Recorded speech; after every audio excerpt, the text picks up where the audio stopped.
Querido amigo, hoje temos como alvo estudarmos os capítulos 10 e 11 de Deuteronômio. Esses dois capítulos nos mostram os atributos e os requisitos divinos devidos ao Senhor, concluindo então a segunda parte do nosso esboço, que abrange os capítulos 5 a 11, que tem como tema os fundamentos da lei reafirmados. Para que tenhamos condições de entender de modo geral o capítulo 10, devemos fazer a leitura do texto completo repetidas vezes.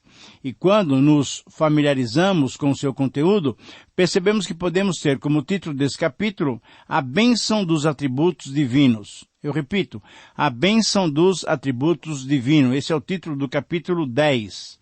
Quando, por um lado, sintetizamos os 22 versículos nessa frase, podemos encontrar como proposição, como proposta, a seguinte frase que vai ser um desafio para todos nós. Todos somos desafiados a reconhecer na história os atributos abençoadores de Deus. Eu repito, todos somos desafiados a reconhecer na história os atributos abençoadores de Deus. E quando, por outro lado, detalhamos esse conteúdo, encontramos 7 atributos divinos que proporcionam sua bênção para o seu povo. Todos esses atributos estão mencionados no capítulo 10 de Deuteronômio. Em primeiro lugar, nos versos 1 a 5, encontramos a graça de Deus. Moisés continuava a chamar a atenção da segunda geração para que tivessem um procedimento correto, fruto da consciência do que Deus tinha feito em seu favor, dando-lhes a Palestina. Assim, o relato da preparação das novas tábuas de pedra, o desejo de Deus novamente escrever nelas e a sua lei, a sua disposição de passar de novo para um povo rebelde, esta lei tão especial, e o detalhe da construção da arca, que Deus pediu a Moisés para que então nessa arca fosse guardada essas tábuas da lei, demonstra realmente a graça do nosso Deus. Mesmo tendo sido ofendido pelo povo que acabava de libertar do Egito, com a construção daquele bezerro de ouro, e mesmo tendo sido desrespeitado por Moisés, que quebrou as 2 primeiras tábuas da lei, Deus foi extremamente gracioso e, através dessas atitudes, Ele renovou a sua aliança com Israel. É uma aliança que Israel tinha acabado de quebrar. Querido amigo, é dessa graça constante que só é vista em Deus que necessitamos para continuarmos a nossa jornada cristã. Em segundo lugar, nos versos 6 a 9, encontramos a misericórdia de Deus, é mais um atributo divino. Na sequência do relato, Moisés então relembrou a caminhada pelo deserto e a morte de Arão, o seu sumo sacerdote. Mas relembrou-lhes também a escolha da tribo de Levi como a tribo dedicada exclusivamente a Deus para possibilitar que todas as outras tribos prestassem um culto correto a Deus.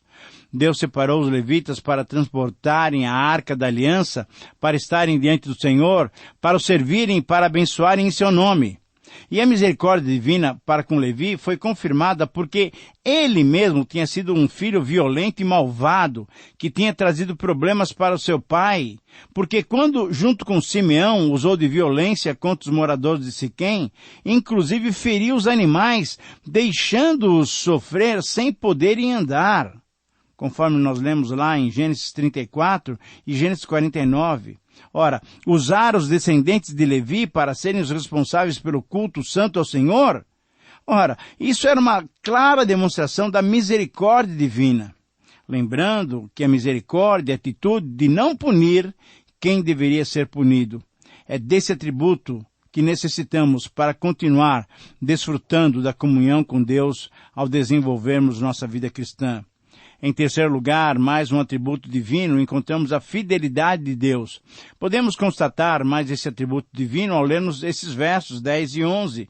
Neles, Moisés destaca que ao invés de querer destruí-los por seus pecados, Deus, ouvindo a sua intercessão, a intercessão de Moisés, deu uma nova oportunidade para Israel e ordenou a Moisés que colocasse o povo em marcha, porque ele os faria entrar em Canaã. E faria isso... faria com que entrassem, conquistassem e morassem em Canaã, porque ele era fiel, isto é, ele cumpria o juramento que tinha feito aos patriarcas. Deus é fiel, e essa fidelidade divina que nos sustenta. Temos que reconhecer e louvar a Deus por esse precioso atributo dele. Em quarto lugar, nos versos 12 a 13, encontramos o senhorio de Deus. Mais um atributo, o senhorio de Deus. Esse atributo divino foi claramente exposto por Moisés ao mencionar por 3 vezes nesses 2 versos a palavra Senhor. Em pequenas e poucas palavras, 3 vezes, Senhor, Senhor, Senhor. E diante do Senhor, o que era exigido, o que era requerido de Israel, era o temor, o amor e o serviço. De que maneira? De todo o coração e de toda a sua alma. Essa era a postura que Deus esperava de Israel a entrar na Palestina. E essa é a postura que Deus espera de cada um de nós ao sermos livrados, ao sermos libertos de uma vida de pecado. Porém, só Deus, o nosso verdadeiro Deus, o Criador dos céus e da terra, merece essa postura de subserviência, de obediência e de submissão da nossa parte. E como diz a última frase do versículo 13, quando agimos dessa maneira, estamos agindo para o nosso próprio bem. Que Deus mesmo, então, nos conceda condições para assim procedermos. Em quinto lugar, nos versículos 14 a 15, encontramos o amor de Deus. Um grande especial atributo divino é o amor. Em 1 João 4:8 lemos: aquele que não ama não conhece a Deus. Por quê? Porque Deus é amor. Quando a própria Bíblia, inspirada por Deus através do seu Espírito, caracteriza a Deus como amor, ora, é necessário percebermos que esse é um atributo divino singular.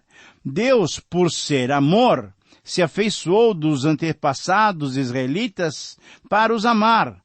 Deus, por seu amor, escolheu Israel dentre todas as nações da terra para deles fazer o seu povo, para fazê-los o seu representante entre as nações, conforme o chamado que ele fizera a Abraão em Gênesis 12. Deus, por seu amor, nos escolheu para sermos os seus representantes agora e levar as boas novas de salvação a todas as nações. Devemos ser sempre gratos a Deus por tão grande amor que foi provado ao entregar Jesus em nosso lugar. Em sexto lugar, nos versículos 16 a 20, encontramos a soberania de Deus. Diante de tantas características maravilhosas de Deus, Israel estava agora sendo encorajado, estimulado e desafiado por Moisés a ser um povo diferenciado. Deveriam circuncidar os seus corações e não endurecer a cerviz. Essas expressões precisam ser muito bem entendidas. Circuncidar o coração significava tornar o coração aberto e livre de impedimentos e obstruções, deixando-o em condições de obedecer a Deus e aos seus mandamentos. Não manter a cerviz dura significava para Israel quebrantar-se, humilhar-se e curvar-se diante da soberania de Deus. Diante de Deus, o Deus dos céus, o Senhor dos senhores, Deus grande, poderoso e temível, que não faz acepção de pessoas nem aceita suborno, que faz justiça ao órfão e à viúva, que ama o estrangeiro, dando-lhe pão e vestes, conforme lemos nos versículos 17 e 18.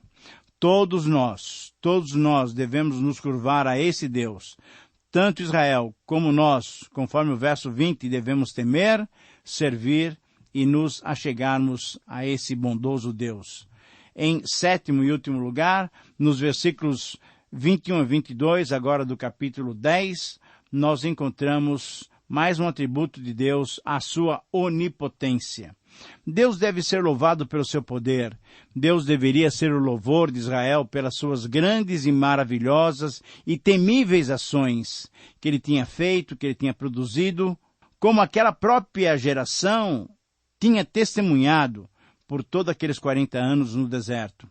E assim, por fim, Moisés recordou que através de 70 antepassados israelitas, que há mais de 4 séculos tinham entrado no Egito, eles agora, como uma nação, com provavelmente mais de 2 milhões de pessoas, estavam prestes a entrar e possuir Canaã, a terra prometida. Sem dúvida alguma, todos esses acontecimentos eram frutos da onipotência divina.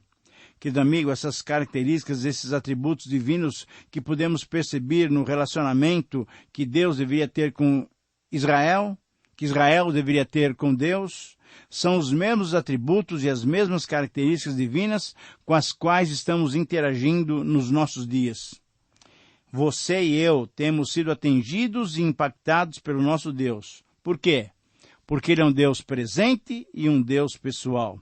Temos que então agradecer por essa bênção e por esse privilégio. Temos que perceber que a nossa responsabilidade cresce, pois ao mesmo tempo em que Deus assim se apresenta e nos abençoa, também Ele tem requisitos que devemos cumprir no nosso relacionamento com Ele. E é exatamente sobre os requisitos exigidos por Deus que o capítulo 11 trata. Por isso, podemos dar-lhe o título de Os Requisitos Exigidos por Deus. E da mesma maneira que procedemos ao estudarmos os outros capítulos, e eu estou ajudando para que você possa entender como é que eu procedo para extrair essas lições, eu leio algumas vezes esses capítulos, eu também gostaria que você tivesse essa consciência, essa prática, de ler várias vezes esses capítulos, para que então depois você possa extrair as lições. E quando fazemos isso com o capítulo 11, depois de lermos várias vezes, sabe o que em resumo podemos dizer que esse capítulo nos traz? Que esse capítulo se torna relevante para nós? Podemos dizer através dessa seguinte frase, e podemos perceber através dessa frase a relevância para os nossos dias. Isso é, todo cristão deve estar totalmente consciente dos requisitos exigidos por Deus para a sua vida cristã. Todo cristão deve estar totalmente consciente dos requisitos exigidos por Deus para a sua vida cristã. Por isso, quando detalhamos esses versos, nós encontramos 7 desses requisitos que devemos cumprir para desenvolver a nossa jornada cristã. Em primeiro lugar, nos versículos 1 a 7, o requisito é considerar na mente. É isso mesmo. Pode parecer até redundância, é na mente que devemos considerar, pensar e refletir. Israel, então, foi desafiado a considerar a grandeza, a poderosa mão e o braço estendido do Senhor. Israel deveria refletir sobre os sinais, sobre as obras e tudo o que Deus tinha feito ao exército do Egito quando afogou-os no Mar Vermelho. Tudo o que Deus tinha feito por Israel durante todos os 40 anos na caminhada do deserto. Israel ainda deveria pensar no que Deus tinha feito aos rebeldes Datã e Abirão, que, unindo-se a Corá, desafiaram a autoridade de Moisés. Querido amigo, esse é um requisito básico para todos nós, considerar os feitos do Senhor e a partir daí deixar que Ele conduza os nossos passos. Em segundo lugar, nos versículos 8 a 12, o requisito exigido é guardar essas verdades no íntimo. As ações que Israel deveria praticar aparecem no versículo 8, guardar, entrar, possuir a terra, prolongar os seus dias nessa terra prometida. Essas ações deveriam ser praticadas porque esta terra que estavam herdando, que estavam recebendo, era uma terra diferente do Egito. O cultivo da terra do Egito era por meio da irrigação. A água do rio Nilo era usada para irrigar os campos. Era um trabalho muito espinhoso, no qual os israelitas passaram muito tempo e estavam envolvidos como escravos. Mas Moisés lhes disse agora que a terra que Deus estava lhes dando, na qual Deus os iria introduzir, era uma terra diferente. Deus mesmo cuidaria da terra e os campos seriam molhados pelas chuvas do céu. Moisés disse também que Deus teria os seus olhos continuamente sobre aquela terra e sobre o seu povo, isto é, Deus teria um cuidado especial pelos seus filhos, pois era uma terra de vales e montes. Ora, esse cuidado começava no princípio e ia até o final do ano. Essa bênção do cuidado divino deveria ser bem guardada no íntimo de cada coração israelita, porque a consequência disso seria o seu fortalecimento no manejo da boa e da nova terra. Nós, como os israelitas, podemos ser fortalecidos pela própria força do Senhor para o seu serviço, se também cumprirmos esses requisitos de guardar os seus mandamentos. Em terceiro lugar, nos versículos 13 a 15, o requisito exigido é obedecer na prática. Quando Moisés disse que a terra tinha vales e montes, isso indicava que o povo não poderia irrigá-la como fazia no Egito. Por quê? Porque não tinham equipamentos próprios. Equipamentos necessários para aquele tipo de serviço. E por que lá no Egito também? Mesmo não chovendo, era possível se fazer o serviço de irrigação, através das águas do rio Nilo. Mas agora Israel estava começando a viver, estaria tomando posse para começar a sua vida numa terra de vales e montes, que não poderia aplicar o mesmo sistema de irrigação. E é por isso que Deus garantia a eles a chuva para molhar a terra, a fim de lhes proporcionar o alimento necessário. Mas querido amigo, esse fato tinha uma implicação. Israel deveria aprender a depender de Deus. No Egito era só fazer irrigação, plantar e colher. Mas agora o povo teria que depender da chuva. O povo agora deveria esperar no Senhor e depender do Senhor. É muito bom quando nós passamos a depender de Deus para a nossa própria sobrevivência. Há muita gente que só sabe se aproximar de Deus diante de uma circunstância muito difícil, quando os recursos humanos se esgotam, quando as circunstâncias fáceis e favoráveis desaparecem. Israel deveria estreitar a sua comunhão com Deus. Olha só, Israel deveria orar pedindo chuva para regar a terra e orar agora agradecendo a Deus pela chuva que tinha vindo em boa hora. Deus muitas vezes muda as circunstâncias em que nós nos achamos porque Ele quer que vivamos na sua dependência, na dependência dEle. Quando dependemos de Deus, podemos estar seguros. Podemos ficar seguros que sempre teremos fartura. Em quarto lugar, nos versículos 16 e 18, o requisito exigido era não se enganar nem se desviar. Esse requisito de não serem enganados e não se desviarem referia-se à idolatria, referia-se a servir e a prostrar-se diante de ídolos dos falsos deuses cananeus. Cometemos grande engano e nos desviamos dos caminhos do Senhor quando colocamos qualquer coisa ou qualquer pessoa no lugar que pertence somente a Deus. Isso é, o primeiro lugar, Israel, se deixasse se enganar ou se fosse idólatra, corria o risco de ter as intempéries da natureza despertadas por Deus contra as suas plantações e colheitas. Essas orientações, então, eram fundamentais para os israelitas e são fundamentais para nós também. Não podemos deixar-nos enganar e não podemos nos desviar dos caminhos do Senhor. Em quinto lugar, nos versículos 19 a 21, o requisito exigido era ensinar essas verdades às futuras gerações. Assim como tinha assinalado no capítulo 6, os filhos dos israelitas e as próximas gerações deveriam ser totalmente seguras do procedimento correto para com Yahvé, para que assim pudessem se multiplicar e fossem numerosos em Canaã. Mas para que isso acontecesse, aquela segunda geração que estava ouvindo Moisés deveria ensinar os seus filhos, e esses aos seus filhos. E assim, a tradição oral dos feitos do Senhor deveria ser transmitida continuamente de geração em geração. Querido amigo, nós também devemos repartir com os mais novos as ações abençoadoras do nosso Deus. Em sexto lugar, nos versículos 22 a 25, o requisito exigido é amar a Deus e andar no seu caminho. De acordo com essas palavras, a terra que Deus deu ao seu povo era realmente um grande território. Os judeus poderiam tomar posse de uma imensa área de terra, mas Israel, na verdade, só chegou a possuir uma parte desse território descrito no versículo 24. E isso só ocorreu nos dias dos reis Davi e Salomão. Mas é interessante percebermos que o requisito aqui não era uma obediência formal e legalista. Deus prometia a posse de toda a terra, mas para isso ele requeria uma obediência baseada no amor e na íntima comunhão com ele. Ele expressou isso de uma maneira muito clara nos versículos 22 a 23. Porque se diligentemente guardardes todos esses estatutos que vos ordeno, para os guardardes, amando o Senhor, vosso Deus, andando em todos os seus caminhos, e a Ele vos achegardes, o Senhor desapossará todas essas nações e possuireis nações maiores e mais poderosas do que vós.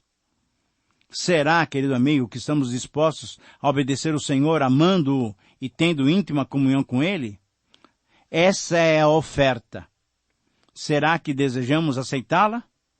Em sétimo e último lugar, nos versos 26 a 32, o requisito exigido é escolher sabiamente. E o capítulo, então, termina com esses versos muito desafiadores. Moisés colocou Israel diante de duas alternativas, diante de duas opções. A bênção viria por meio do cumprimento dos mandamentos, e a maldição viria por meio da desobediência aos mandamentos. E dizendo isso, Moisés estava se referindo às bênçãos materiais e espirituais decorrentes da conquista de Canaã. Não podemos confundir, pensando que em relação à salvação, podemos alcançá-la através da nossa obediência à lei. Não é isso que o texto ensina, não é essa a ideia. Esse tema é totalmente diferente. A salvação só se alcança pela fé em Cristo. A salvação é uma dádiva graciosa de Deus. Não nos custa nada, absolutamente nada. Sabe por quê? Porque ela já foi ganha por Cristo na cruz do Calvário. A graça de Deus nos providencia a salvação. Unicamente pela graça de Deus é que vamos viver eternamente com Deus. Mas Israel estava sendo advertido de que a terra seria abençoada, seria irrigada com chuvas, mas isso só aconteceria enquanto eles estivessem cumprindo os requisitos estipulados e vistos nesses estudos. Nesse capítulo 11, termina com as palavras dos versículos 29 a 32. Em relação ao monte Gerizim, deveriam pronunciar as bênçãos sobre ele, e sobre o monte Ebal deveriam pronunciar as maldições. Esses montes ficavam bem na região central do novo território, bem no coração do território da Palestina. Ali se achavam as duas testemunhas silenciosas da exigência feita por Yahvé Israel, que escolhesse a quem iria dedicar a sua lealdade. Em relação ao versículo 30, temos as indicações geográficas de onde Israel deveria fazer a sua aproximação definitiva para ali atravessar o Jordão. E os versos 31 e 32 nos dão um resumo final de toda a porção que começou no capítulo 5, versículo 1 e termina aqui. Nessa parte final de esboço, mais uma vez, Israel era alertado para cuidar em cumprir todos os mandamentos do Senhor. Querido amigo, chegamos assim ao final de mais um tempo de estudo. Eu agradeço a Deus, agradeço mesmo a Deus por sua capacitação, pela iluminação do seu espírito. Que o Senhor te abençoe e um grande abraço.